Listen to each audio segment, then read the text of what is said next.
Assalamualaikum warahmatullahi wabarakatuh. Selamat berjumpa kembali saudara-saudara sebangsa dan setanah air di Universitas Terbuka. Gucap untuk kalian semua. Hari ini kita akan membicarakan tentang materi komunikasi sebagai bagian dari metode ilmiah. Ini bagian dari mata kuliah metode penelitian komunikasi bersama saya pengampu mata kuliah Dr. Rara. Untuk memahami bahwa ilmu komunikasi bagian dari metode ilmiah, kita harus kembali ke akal filsafat ilmunya.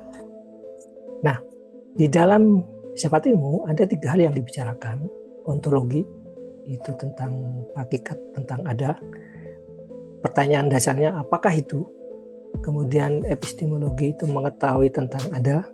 Pertanyaan dasarnya, bagaimanakah caranya mengetahui tentang ada itu? Kemudian aksiologi itu berbicara tentang nilai tentang ada. Apakah manfaatnya tentang ada itu? Nah, ada ini memang menjadi dasar dari pembicaraan di filsafat ilmu ya. Jadi manusia itu adalah makhluk ada. Sekarang pertanyaan ada itu, apa yang dimaksud ada? Dalam fenomenologi, karena fenomenologi banyak membicarakan tentang ada atau being, ada itu punya prinsip dasar, menampakkan dirinya. Jadi apa yang menampakkan dirinya? Ya tentang hal-hal itu sendiri. Sehingga prinsip dasar adalah kembali kepada hal-hal itu sendiri yang menampakkan dirinya dengan caranya sendiri. Nah, itu adalah tentang ontologi, yang kemudian bagaimana caranya? Ya, kalau dalam filsafat ilmu, di dalam ilmu sosial, terutama dalam ilmu sosial humaniora, itu lebih banyak cenderung memakai fenomenologi, dan aksiologinya macam-macam. Jadi aksiologinya itu pentingnya kita mengada di dunia, gitu ya. Pentingnya menjadi manusia. Nah, sekarang kita coba konversi ke filsafat ilmu komunikasinya. Pertanyaan dasarnya ontologi. Apakah itu komunikasi? Itu menjadi pertanyaan dasar atau hakikat dasar dalam proses kita memahami metode ilmiahnya. Paling tidak kita memahami bahwa komunikasi adalah pertukaran pesan antara satu orang dengan orang lain yang dimediasi oleh saluran, gitu ya. Ada kanal di situ. Nah, paling tidak kalau kita mau memahami bahwa komunikasi itu adanya atau being yang komunikasi adalah bahasa.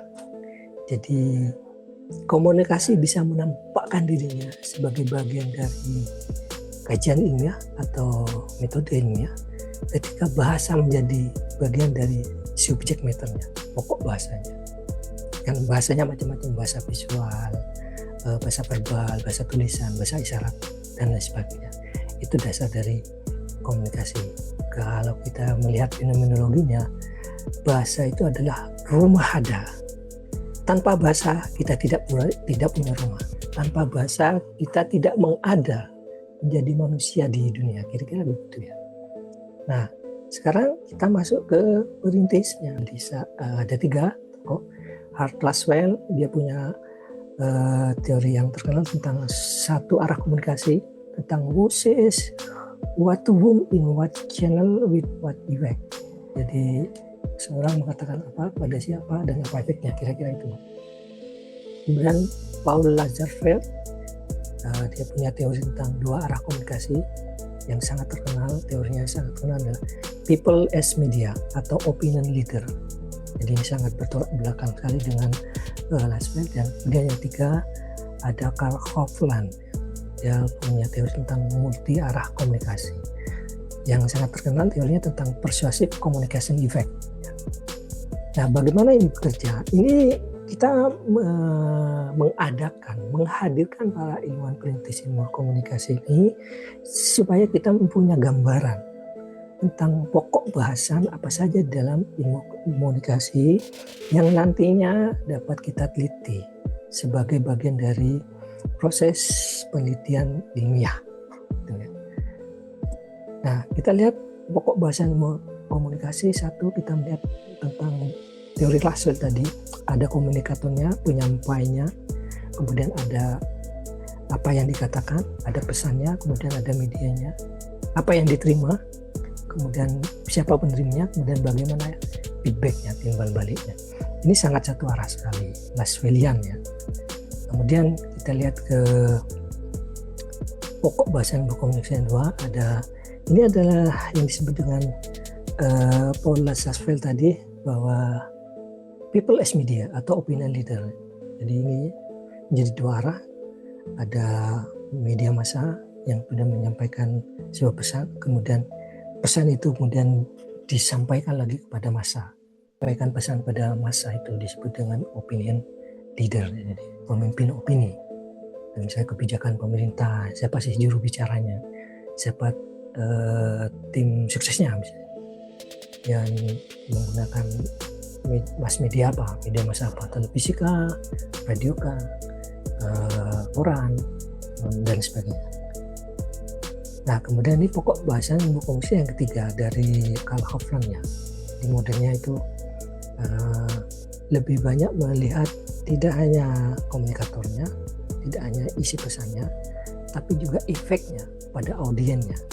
Tiga pokok bahasan ini secara umum itu adalah subject matter, pokok bahasan yang akan banyak dibicarakan dalam metode penelitian komunikasi. Nah, sekarang karena ini metode penelitian, tiga pokok bahasan inilah yang kira-kira menjadi kerangka umum atau topik bahasan yang akan diliti dalam ilmu komunikasi, semacam core atau peminatan.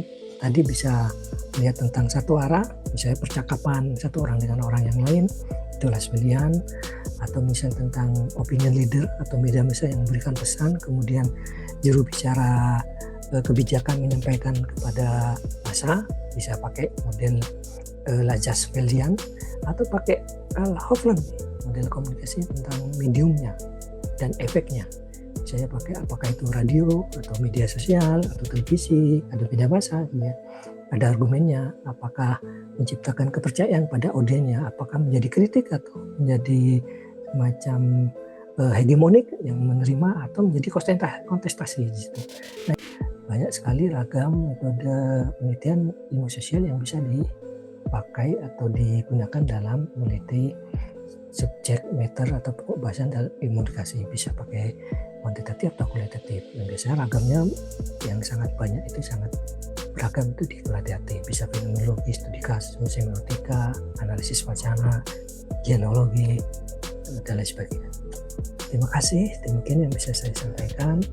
Mohon maaf atas segala kekurangan. Wassalamualaikum warahmatullahi wabarakatuh. Tetap semangat, jaga asa, dan jangan lupa bahagia.